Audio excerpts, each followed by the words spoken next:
کہ ایک شخص اس کے لیے سارا انتظام کر کے رکھے اور وہ سب کچھ استعمال کرے موج سے گھر میں بیٹھ کر، تو اس میں ناراضگی کی کیا بات ہے؟ اس میں پریشانی کی کیا بات ہے؟ اس میں غضبناک ہونے کی کیا بات ہے؟ اللہ تعالیٰ نے تو عورت کو اعزاز بخشا ہے گھر کی ملکہ بنا کر. اس میں عزت کی کیا بات تھی کہ عورت کو کہا جاتا بچے بھی پیدا کرو اور کما کے بھی لاؤ؟ اور اس کو کیا ایکویلٹی کا نام دیا جا سکتا ہے کہ اس پہ 2 کام ڈال دیے جائیں؟ کیا یہ کہا جاتا کہ عورت گھر بھی سنبھالے اور باہر بھی سنبھالے اور مرد گھر میں بیٹھ کے آرام سے کھائے؟ تو پھر کیا یہ خوشی کی بات تھی عورت کے لیے؟ نہیں. جب مرد کو اللہ نے قوام بنایا تو دراصل اس پر ذمہ داری ڈالی. اب آپ دیکھیں کہ آپ یہ کہتے کہ اچھا دونوں کو ہی قوام بنا دیا جاتا تاکہ ایکویلٹی ہو جاتی. تو کسی بھی چیز میں اگر 2 لوگ ایکولی رسپانسبل ہو جائیں تو وہ کام کبھی بھی نہیں ہو پاتا. ہر شخص ذمہ داری دوسرے پہ ڈال دیتا ہے کہ تم بھی تو میرے ہی جیسے ہو، تم کر لو. وہ کہے تم کر لو. اگر کہا جاتا یہ کہنے کی بجائے الرجال قوامون علی النساء کی بجائے کہا جاتا الرجال والنساء قوامون بعضهم علی بعض، کہ دونوں ہی ایک دوسرے پہ قوام ہیں، تو نتیجہ کیا نکلتا؟ یعنی ہمارا دماغ تو یہ کہتا ہے نا کہ ایسا ہونا چاہیے تھا، پھر انصاف تھا، انصاف تو ہو جاتا، لیکن ایسے انصاف کا نتیجہ کیا نکلتا؟ حقیقت میں انصاف نہیں ہے لیکن ہمیں انصاف نظر آ رہا ہے. وہ ایک الفاظ تو ایسے ہوتے کہ جس سے ہم خوش ہو جاتے، عورتیں خوش ہو جاتی، واہ ہمیں بھی مرد کے برابر کہا گیا، مرد جیسی ذمہ داری دی گئی، مرد جتنا بوجھ ڈالا گیا، اب ہم خوش ہیں.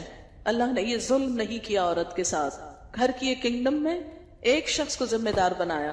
کسی ملک میں اگر 2 لوگوں کو وزیر اعظم بنا دیا جائے، آپ کے ملک میں کچھ گھنٹے ایسے گزرے تھے کہ 2 لوگ برابر شمار ہو رہے تھے، معلوم نہیں تھا کہ اب کس طرف بات پلٹتی ہے. تو کیا حال تھا؟ جو لوگ اس حقیقت سے واقف تھے ان چند لمحوں میں کس قدر فساد اور خون ریزی کا خطرہ تھا. اگر کسی بس کے اندر 2 ڈرائیور بیٹھ جائیں ایک ہی سیٹ کے اوپر تو وہ کہاں لے جائیں ان سارے پیسنجرز کو؟ ایک کشتی کے 2 ملاح بن جائیں تو نتیجہ کیا ہو؟ سب کو ڈبو دیں. ایک سکول کے اندر بیک وقت 2 ہیڈ مسٹریس ایک آفس کو سنبھالیں، ایک ہی سیٹ پر 2 کو بیٹھنا ہو. تو میوزیکل چیئر میں دیکھا ہوگا نا بعض کہ 2 لوگ ایک کرسی پہ جھگڑ رہے ہوتے ہیں تو کیا ہوتا ہے؟ ایک کو گرنا پڑتا ہے. کسی بھی ادارے کے انتظام کو چلانے کے لیے ایک ہی شخص کو ذمہ دار ہونا پڑتا ہے اور باقی اس کے ماتحت کام کرتے ہیں. لیکن ہم کسی اور ادارے میں تو اس ناراضگی کا اظہار نہیں کرتے. گھر کی دنیا میں ہم ناراض ہونے لگتے ہیں کہ ایسا کیوں کیا گیا، حالانکہ یہ ایک انتظامی ضرورت تھی. الرجال قوامون علی النساء بما فضل اللہ بعضهم علی بعض. یہاں وجہ بتائی جا رہی ہے کہ مرد کو قوام کیوں بنایا گیا. کیا وجہ ہے؟ کیونکہ اللہ نے ان میں سے بعض کو بعض پر فضیلت دی ہے. یہ فضیلت کس چیز میں ہے؟ صرف مرد ہونے میں نہیں، بلکہ یہاں مراد ہے عقلی اور جسمانی قوت جو انتظام کے لیے درکار ہے، ضروری ہے. مثلا آپ دیکھیں کہ کوئی بھی شخص جسے کسی چیز کا انتظام چلانا ہو اس پر تمام لوگوں سے بڑھ کر بوجھ ہوتا ہے، اور اگر خود وہ ایک کمزور شخص ہو تو کیا ہوگا؟ نہ وہ صحیح انتظام کرے گا اور جن کی ذمہ داری اس نے لی سب کو ہلاکت میں ڈالے گا. اگر ایک اناڑی شخص ڈرائیور بن جائے تو نتیجہ کیا ہوگا؟ سب ایکسیڈنٹ میں نقصان اٹھائیں گے. اس لیے اللہ تعالیٰ نے مرد کو قوام بنایا کہ وہ جسمانی طور پر عورت کے مقابلے میں سٹیبل ہے. ہر عورت پر اگر وہ پریگننٹ نہیں تو ہر مہینے ایک ایسی کیفیت آتی ہے کہ جس میں وہ اپنے آپ کو صحت کے مقابلے میں بیماری سے قریب تر پاتی ہے، فزیکلی بھی ایموشنلی بھی انفٹ فیل کرتی ہے. اور اگر پریگننسی کی حالت میں ہے تو وہ تو ہے ہی واہنن علی واہن، مشکل پر مشکل. اب ایسے میں وہ ایک اور چیز میں مشغول ہے. اب اسے کہا جائے نہیں تم گھر کی بھی ساری ذمہ داری تم پر ہے تو یہ اس پہ ایک ظلم ہے. فرمایا کہ مردوں پہ ایسی کوئی کیفیت نہیں گزرتی، وہ ایک ہی حالت میں رہتے ہیں. تو بما فضل اللہ بعضهم علی بعض. دوسری وجہ وَبِمَا أَنفَقُوا مِنْ أَمْوَالِهِمْ، چونکہ وہ اپنے مالوں میں سے خرچ کرتے ہیں. یعنی مرد مال کماتا ہے اور گھر پر خرچ کرتا ہے، یہ اس کی سیکریفائس ہے. اس وجہ سے انتظام اس کے ہاتھ میں دیا گیا جس کا پیسہ ہے. جیسے آپ ایک بزنس کرتے ہیں، ایک کمپنی کھولتے ہیں، انویسٹ آپ خود کر رہے ہیں، بڑا حصہ آپ کا ہے اور کچھ اور لوگوں کے بھی آپ نے شیئر لے لیے، تو آپ ان کو تو اس کا مینیجر نہیں بناتے، آپ خود بنتے ہیں، کیونکہ کمپنی آپ کی ہے، بڑا حصہ انویسٹمنٹ کا آپ کا ہے، تو جو آپ کا انٹرسٹ ہو سکتا ہے اس میں وہ کسی اور کا نہیں ہو سکتا۔ تو مرد چونکہ مال کما کے لا رہا ہے تو گھر کی بھلائی اور فلاح اور بہتری میں جو اس کا انٹرسٹ ہو سکتا ہے وہ دوسرے کا نہیں ہو سکتا۔ آج کی اس دنیا میں لوگوں نے جتنی بھی ترقی کی اور جتنا بھی اس بات کو، اس نظام کو جو فطرت کا نظام تھا، جو اللہ کا بنایا ہوا تھا، اس کو جتنا بھی پلٹنے کی کوشش کی اور عورت کو کھینچ تان کر مرد کے برابر کام کی جگہوں پہ لایا گیا کہ ہر وہ کام خواہ وہ اس کو سوٹ کرتا ہے یا نہیں، اس کی اہل ہے یا نہیں، اس کے مزاج کے مطابق ہے یا نہیں، چونکہ اسے مرد کے برابر ہونا ہے اس لیے وہ ہر اس سیٹ پہ ضرور بیٹھے جہاں مرد ہے۔ تو اس سے نقصان عورت ہی کو ہوا، اور اب دنیا پلٹ رہی ہے، بیک ٹو بیسکس کا نعرہ لگا رہی ہے، خواہ اسے نہیں بھی تسلیم کیا جا رہا۔ مثلاً یہ روزنامہ نوائے وقت ہے 12 جون 98 کا، اس میں ایک خبر چھپی تھی کہ امریکہ میں پروٹیسٹنٹ فرقے کے گروپ نے اپنے بنیادی عقائد میں تبدیلی کر لی، مرد کی عورت پر فوقیت کا اعتراف کر کے وفا شاری پر زور دیا گیا۔ اس تنظیم میں، یعنی ایک تنظیم نے یہ سب کیا ہے، صدر کلنٹن اور سینٹ کے نمائندگان سمیت 1.5 کروڑ افراد اس میں شامل ہیں۔ یعنی جس تنظیم نے یہ بات کہی ہے کہ مرد کو قوام مانا جائے اور عورت کو وفاشار اور وفادار ہونا چاہیے، انہوں نے اپنے بنیادی عقائد میں ترمیم کے مطابق یہ کہا کہ خاندان معاشرے کا بنیادی ادارہ ہے جو شادی اور دیگر خونی رشتوں سے تشکیل پاتا ہے۔ ترمیم میں طلاق، ہم جنس پرستی، اسقاط حمل کی بھی مخالفت کی گئی۔ اس کے مطابق ایک خاوند کو اپنی بیوی سے اس طرح محبت کرنی چاہیے جس طرح کرائسٹ کو چرچ سے، جبکہ ایک عورت کو اپنے شوہر کی سربراہی اس طرح قبول کرنی چاہیے جس طرح کہ چرچ کرائسٹ کے سامنے سر جھکا دیتا ہے۔ مزید برآں بیوی کو گاڈ کی طرف سے اپنے خاوند کا احترام کرنے، گھریلو معاملات میں معاونت اور آئندہ نسل کی تعلیم و تربیت کی ذمہ داریاں سونپی گئی ہیں۔ اب یہ اس تنظیم کی طرف سے بات ہو رہی ہے، یعنی جس کے 1.5 کروڑ افراد ممبر ہیں، اور جو یہ سمجھتے ہیں، یعنی ایک بڑی اکثریت یہ کہنا شروع ہو گئی ہے کہ عورت کی اصل ذمہ داری کیا ہے، اس کا گھر ہے اور گھر کا قوام مرد ہے۔ امریکی خواتین میں آج کل ایک نئی تحریک ابھر رہی ہے جس کو تحریک نسواں ثانی یعنی وومنز موومنٹ سیکنڈ کا نام دیا گیا ہے۔ اس کے علمبرداروں کے دعوے کے مطابق یہ پرانی تحریک نسواں ہی کی وسعت ہے، مگر صحیح بات یہ ہے کہ یہ اس بات کا اعتراف ہے کہ قدیم تحریک نسواں ایک غیر حقیقی تحریک تھی، اس لیے اس پر نظر ثانی کی ضرورت پیش آئی۔ ایک مبصر نے بجا طور پر اس کو تحریک میں خاموش تبدیلی، کوائٹ شفٹ قرار دیا ہے۔ امریکی ماہنامہ سپین جولائی 89 میں اس تحریک کا تعارف شائع ہوا۔ اس میں بتایا گیا کہ موجودہ امریکہ کی عورتیں بدحالی کا شکار ہیں۔ کام کرنے والی عورتوں کی 2/3 تعداد $13,000 سالانہ سے کم کماتی ہے، جو امریکہ میں زندگی گزارنے کے لیے ناکافی ہے۔ حمل، بچوں کی نگہداشت اور دوسرے نسوانی مسائل نے عورت کو سخت پریشانی میں مبتلا کر دیا ہے۔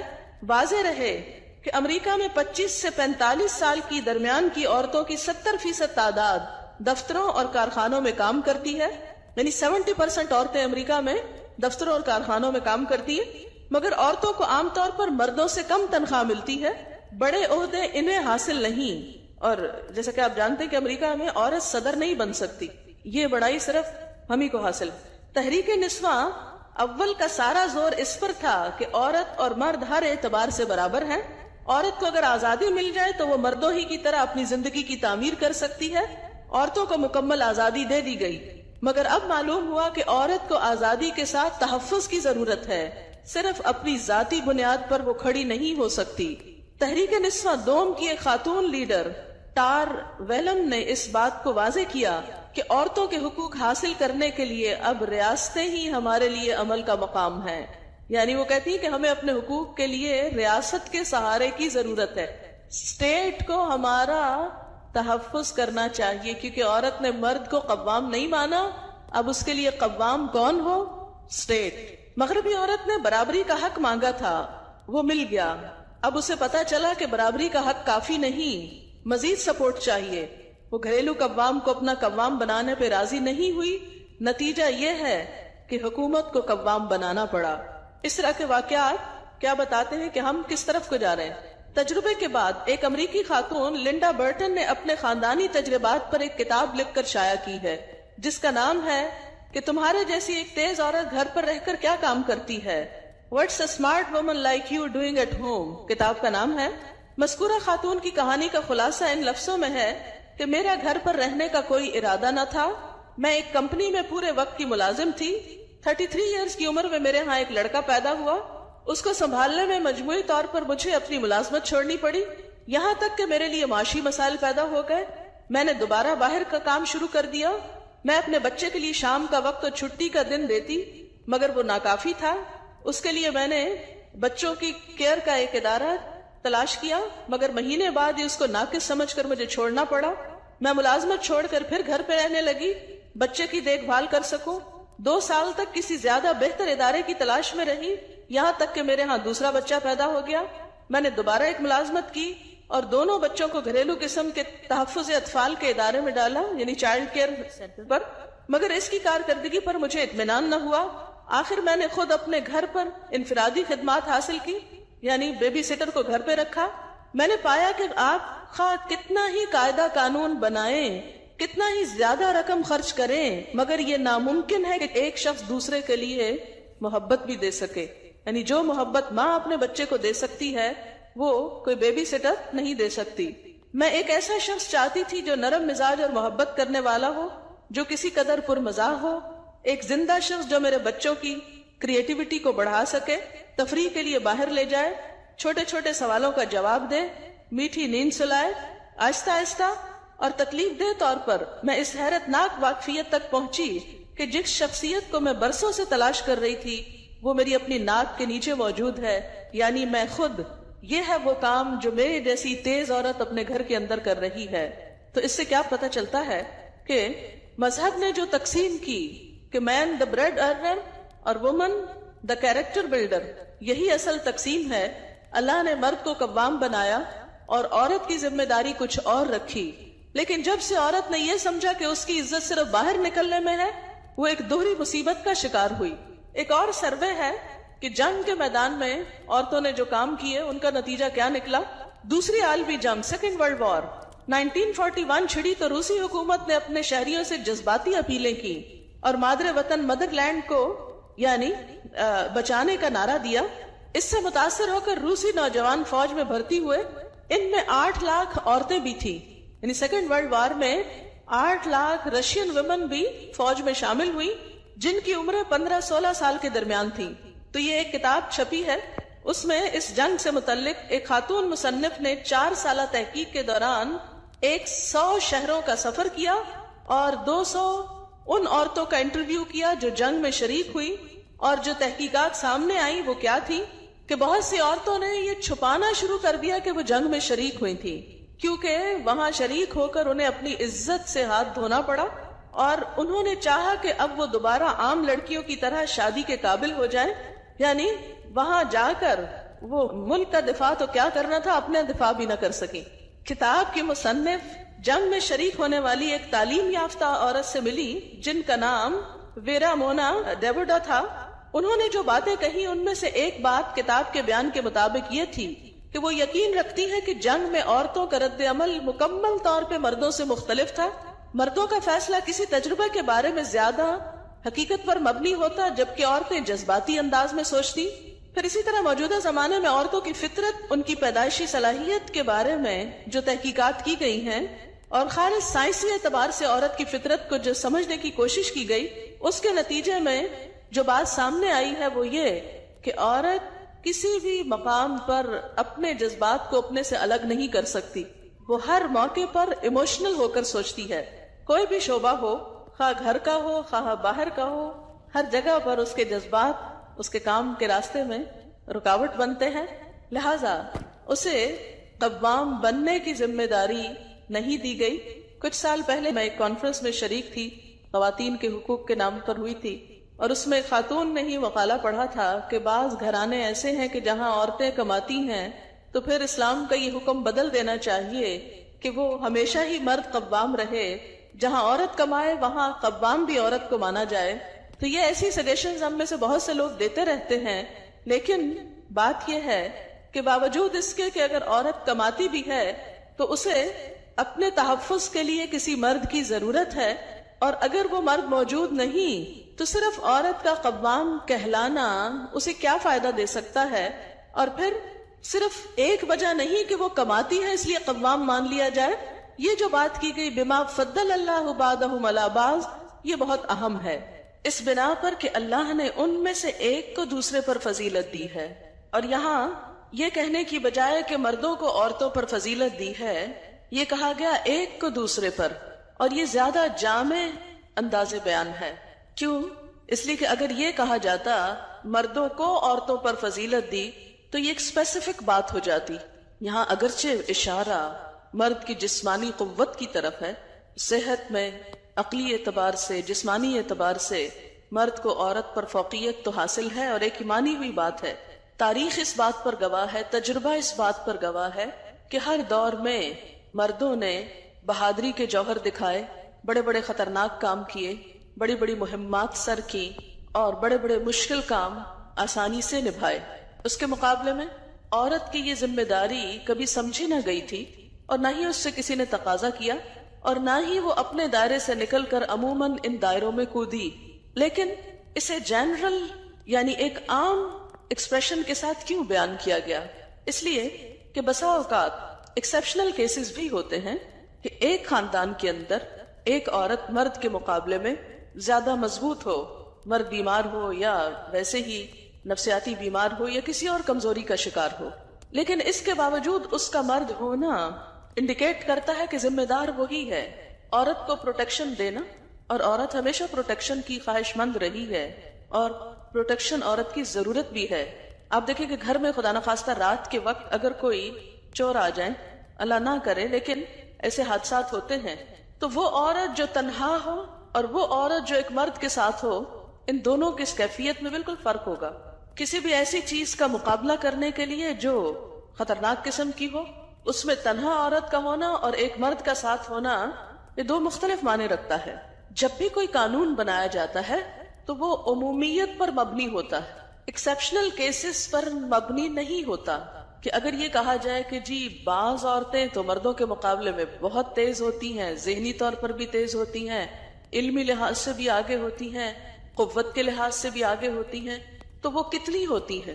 اگر وہ تاریخ میں چند نام ہیں تو ان چند لوگوں کے لیے تو یہ فطرت نہیں بدل سکتی، یہ قانون نہیں بدل سکتا، اور نہ بدلا جانا چاہیے.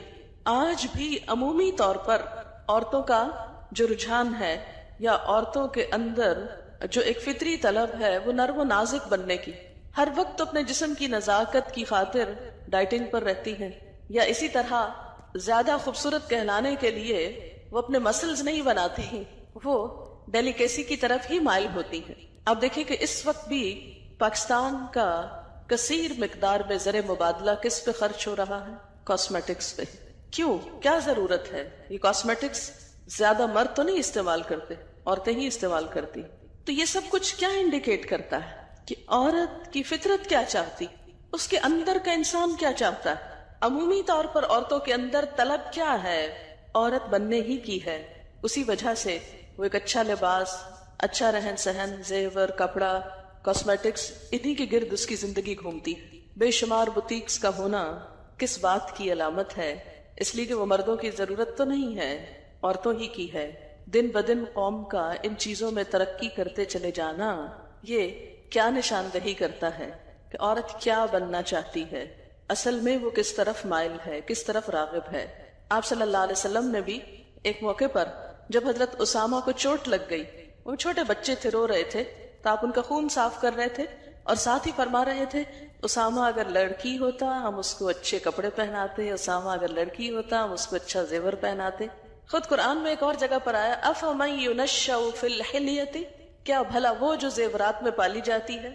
تو یہ سب خصوصیات جو ہیں یہ عورت کی، اگر عورت کی اس خواہش اور طلب اور فطرت کو مسخ کر کے اسے مرد بنانے کی کوشش کی گئی تو وہ نہ عورت کے حق میں اچھا ہے، نہ معاشرے کے حق میں اچھا، اور نہ ہی مرد کے لیے اچھا ہے. ایک پرسکون گھریلو زندگی کے لیے مرد کے لیے جو اٹریکشن ایک اچھی عورت میں ہو سکتی ہے وہ ایک مرد نما عورت میں نہیں ہو سکتی. اسی لیے اللہ تعالیٰ نے دونوں کا رول الگ الگ رکھا. مردوں کا اپنا دائرہ کار ہے، عورتوں کا الگ. سورۃ یوسف میں حضرت یوسف علیہ السلام کا ایک خواب ہے جس میں آتا ہے انی رأیت احد عشر کوکبا والشمس والقمر رأیتهم لی ساجدین. تو شمس کیا تھا؟ باپ. اور قمر کیا؟ ماں. یعنی اس خواب کی تعبیر کیا تھی؟ سورج سے مراد کون تھا؟ باپ. اور چاند سے مراد؟ دونوں ہی چمکنے والی چیزیں ہیں، لیکن ایک کی چمک دوسرے کے مقابلے میں مختلف ہے. ایک میں جلال ہے اور دوسرے میں ٹھنڈک ہے. ایک دن کی روشنی پیدا کرتی تو دوسری رات کا اندھیرا دور کرتی. اور ہمیشہ خوبصورتی کو چاند ہی سے تشبیہ دی گئی، سورج سے کبھی نہیں دی گئی. اب آپ دیکھیں کہ سورج کا مدار الگ ہے، آربٹ الگ ہے، چاند کا الگ ہے. اگر دونوں کا ایک ہی ہو جائے تو کیا ہوگا؟ نتیجہ کیا ہوگا؟ آپ کو پتہ ہے اس نتیجہ قیامت ہوگا. قرآن پاک میں آتا ہے وَجُمِعَ الشَّمْسُ وَالْقَمَرُ. قیامت کی علامتوں میں سے ہے کہ سورج اور چاند جمع کر دیے جائیں گے، ایک ہو جائیں گے. تو جس دن عورت اور مرد ایک ہو گئے وہ دن پھر قیامت ہی کا ہوگا. اس کی کوششیں ہو رہی ہیں باقاعدہ. آپ کو معلوم ہے سرجری کے ذریعے مردوں کو اس قابل بنانے کی کوشش کی جا رہی ہے کہ وہ بھی بچے پیدا کر سکیں. کیوں؟ اس لیے کہ عورتوں نے یہ مطالبہ کیا کہ ہم ایکول ہو نہیں سکتے جب تک ہماری یہ ذمہ داری مرد نہ شیئر کرے. یہ صرف ہم کیوں کریں؟ یہ ریئیکشن ہونا تھا نا کہ آخر کب تک عورت بھی بنے اور مرد بھی بنے. اب اس کو ہوش آئی اور وہ کہنے لگی کہ نہیں. پہلے تو اس نے عورت بننے سے انکار کیا کہ وہ بچے پیدا ہی نہیں کروں گی. ظاہر ہے اگر سب یہی سوچنے لگے تو آئندہ نسل کیسے بڑھے؟ انسانیت کی موت ہے یہ. اور اگر عورت نہیں پیدا کرتی تو پھر مطالبہ ہے کہ اگر عورت کرے تو مرد بھی کرے، مرد کو بھی اس قابل بنایا جائے. اور باقاعدہ اس پہ ریسرچ ہو رہی، باقاعدہ اس پہ کوششیں ہو رہی. کبھی کبھی میں سوچتی ہوں کہ فطرت کے اس نظام میں خلل ڈال کر آخر انسان کیا چاہتا ہے، کیا نتیجہ لانا چاہتا ہے؟ اگر مرد کو عورت ہی بننا ہے تو عورت کیوں نہیں بنتی؟ آخر اس میں کیا قباحت ہے؟ جبکہ عورت کی ماں بننے پر اسے مرد سے 3 گنا زیادہ فضیلت دے دی گئی. وہ کیوں اپنا یہ کریڈٹ لوز کرنا چاہتی؟ اتنی بڑی عزت اور آنر کہ اس کے قدموں تلے جنت، اس کے پاؤں تلے جنت. ایک مسلمان عورت تو یہ نہیں سوچ سکتی کہ اس کے عورت ہونا کوئی برائی ہے، یا اس کے لیے کوئی عیب کی بات ہے، یا کمی کی بات ہے، یا اس کی عزت صرف مرد بننے میں ہے. نہیں، ایمان تو نام ہی اس چیز کا ہے کہ رضیت باللہ ربا، میں اللہ کے رب ہونے پہ راضی ہوں. اس نے مجھے جو بنا دیا میں اسی پر راضی. جو شکل و صورت دے دی، جو ماحول دے دیا، جو صلاحیت دی، جو کام مجھ سے لیا، جو کچھ، میں اس پہ راضی ہوں. مجھے اس پہ کوئی اعتراض نہیں. تو آپ دیکھیں کہ جب بھی آپ یہ غور کریں اور اس لفظ کو اس طرح پڑھ کے دیکھیں، قوام، اللہ، نگہداشت، حفاظت، کیئر، ضروریات پوری کرنے والا، آپ کا خادم، کہ سید القوم خادمہم، جو قوم کا سردار ہوتا ہے وہ ان کا خادم بھی ہوتا ہے. اتنا کچھ کر کے لانے والا بیچارہ خادم ہی ہے. لیکن عورت نے یہ قدردانی نہیں کی، اور شیطان یہی سے کامیاب ہوا، کیونکہ اس نے کہا تھا کہ میں فطرت میں تبدیلی کروں گا، ساخت بدل دوں گا ان کی. سب سے بڑی انسان کی بدقسمتی یہ ہے کہ وہ اپنے حال پر راضی نہ ہو، اور خاص طور پر وہ حال جسے ہم بدل نہیں سکتے. اگر ہم اس پر راضی نہیں تو سوائے اپنے آپ کو ٹارچر کرنے کے اور کچھ نہیں کر رہے. میں جو کچھ ہوں، جو بھی ہوں، کیا ہوں، کیوں ہوں، اس لیے کہ میرے رب نے مجھے ایسے بنایا. کیوں ایسے بنایا؟ اس لیے کہ اس نے ایسا ہی چاہا. اور میرے ایمان کا حصہ ہے کہ میں اپنے رب کو اپنے سے بڑا سمجھتی ہوں، اپنی عقل سے، اپنی ہر چیز سے. اور جس کو بڑا سمجھتی ہوں، بڑا سمجھنے کا تقاضا یہ ہے کہ میں اس کے آگے سر تسلیم خم کر دوں، اس کی بات مان جاؤں، اس پہ راضی ہو جاؤں جو بھی اس نے میرے لیے فیصلہ کیا. اور اگر نہیں راضی ہوتے تو چلیے بدل لیجئے اس ترتیب کو اور پڑھ لیجئے النساء قوامات علی الرجال. بدلیے اس کو، صرف لفظ نہیں بدلیے، گھر میں بھی بدلیے. ذرا مرد کو بٹھائیے گھر، بچوں کی دیکھ بھال کرے، اور آپ جائیے باہر کما کے لائیے اور اس کو لا کے کھلائیے. تو یہ انصاف ہوتا؟ نہیں. ہماری عزت، ہماری قدر و قیمت اسی میں ہے. اللہ تعالیٰ کا ہم سے پیار اسی میں ہے کہ ہمارے لیے اس نے گھر جیسی باعزت جگہ بنائی، اور ایک شخص کو ہماری کیئر، نگہداشت، حفاظت کرنے کے لیے جسمانی ذہنی قوتیں دے کر پیدا کیا. جیسے کہ سورۃ البقرہ میں ہے وَلِلرِّجَالِ عَلَيْهِنَّ دَرَجَةٌ، تو وہ جو درجہ ہے وہ اس لیے ہے کہ کوئی بھی انتظام اتھارٹی کے بغیر نہیں چلایا جا سکتا.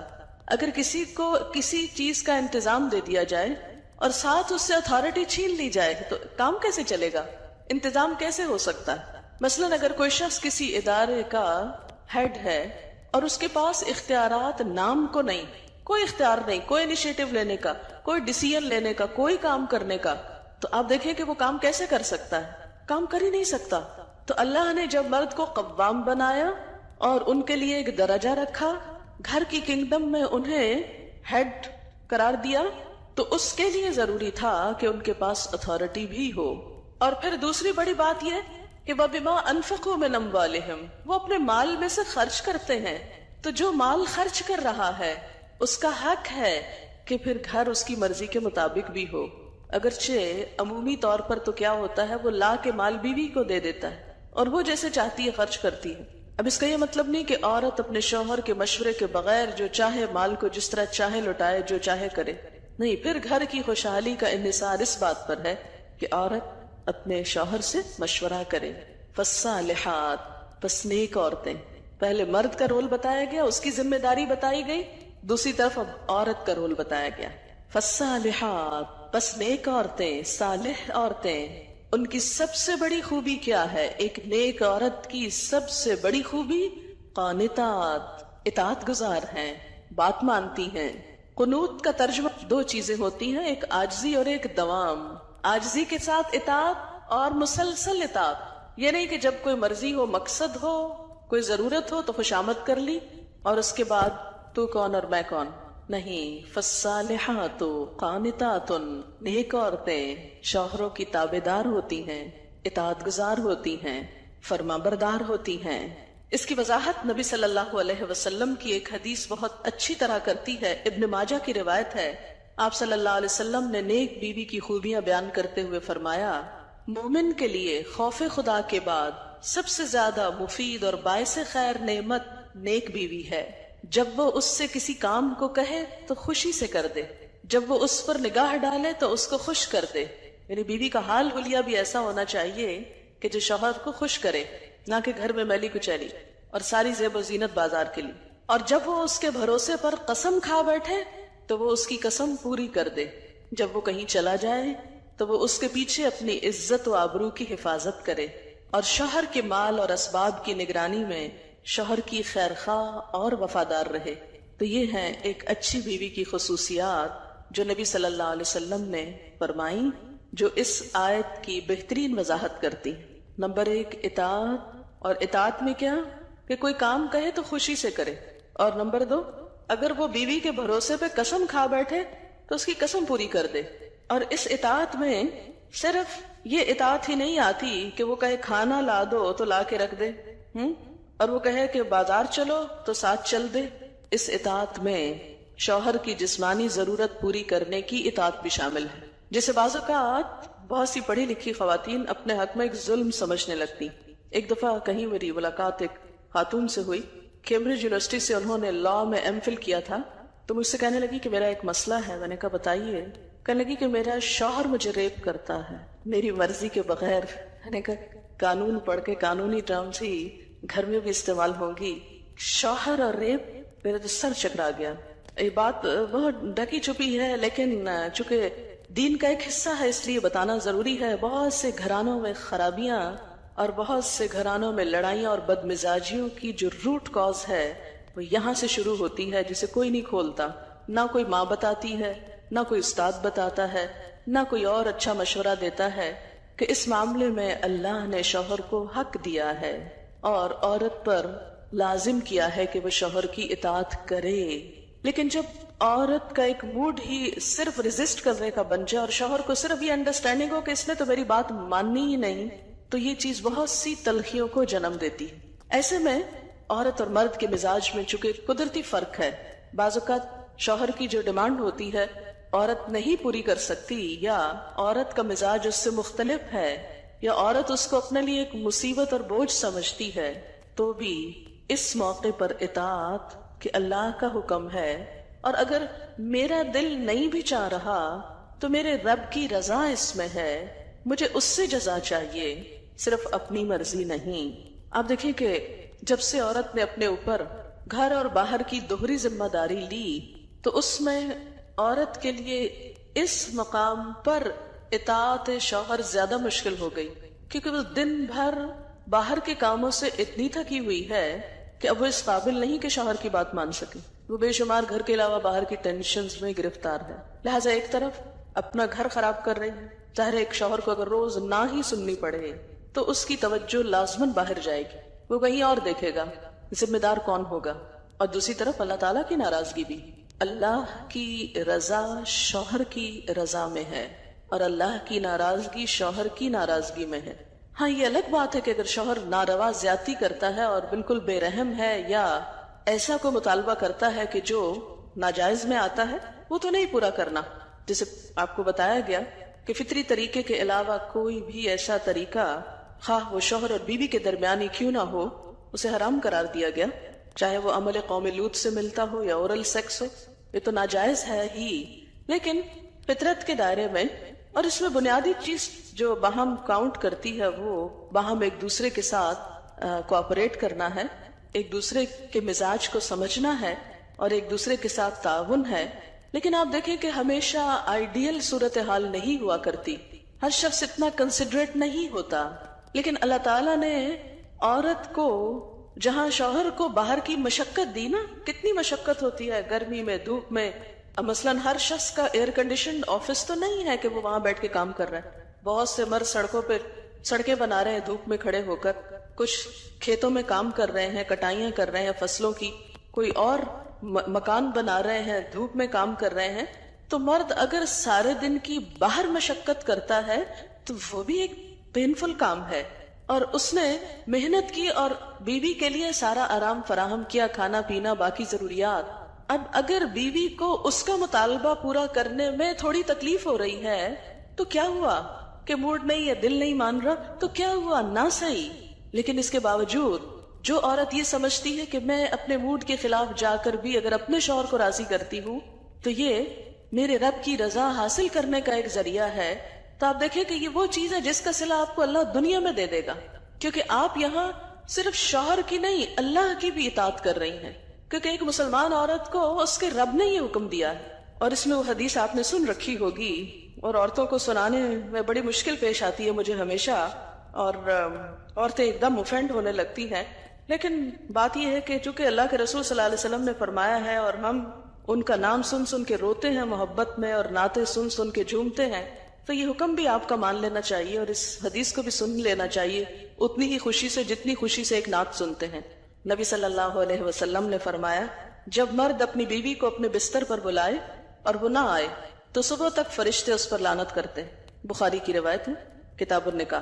ٹھیک ہے اس میں کہ اگر بیوی بیمار ہے یا اسے کوئی ایسی تکلیف ہے یا کوئی جینون ریزن ہے تو اس میں اللہ تعالیٰ اتنے بے رحم نہیں ہے کہ وہ دیکھ رہے ہیں کہ ایک عورت بخار میں پڑی ہے اور اس کا شوہر اس سے مطالبہ کر رہا ہے اور عورت نے نہیں مانا تو اس پہ لعنت بھجوانی شروع کر دی جائے. نہیں، یہاں ایک نارمل حالات کی بات ہے.